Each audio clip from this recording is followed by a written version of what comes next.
File number 003. Subject: an unclassified bipedal primate. Recorded in field archives as Orang Pendek. Primary location of activity: the deep wilderness of Kerinci National Park, one of the last wild bastions on the island of Sumatra. The first credible external records do not come from the modern age, but from the fading archives of the Dutch colonial era. The year is 1923.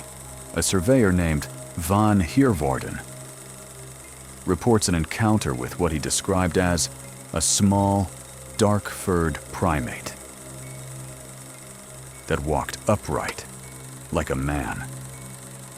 This report is the first official data point that opens this case file.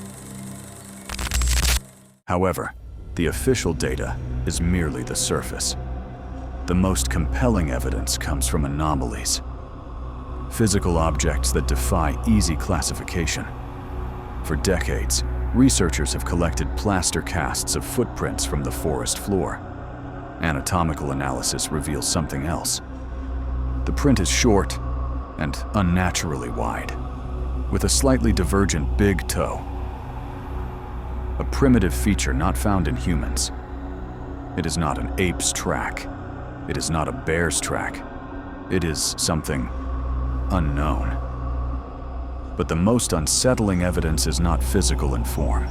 It comes from an eyewitness, a British journalist named Debbie Martyr. In one encounter, she observed the creature up close. She did not see a wild beast.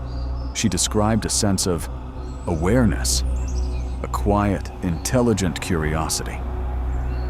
The creature stopped, turned, and looked directly at her.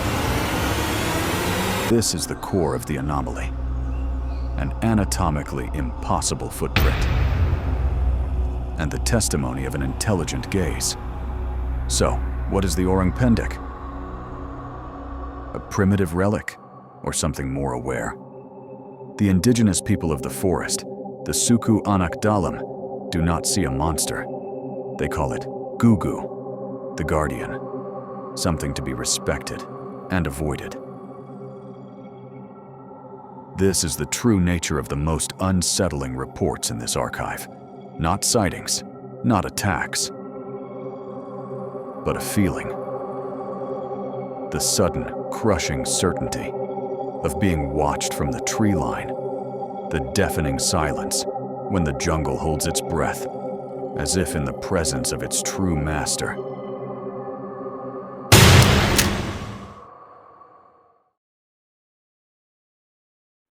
The archive remains open. The question is not whether this creature is real. The evidence suggests it is. The real question, the one that lingers in the silence of the deep jungle, is what does it think when it watches us?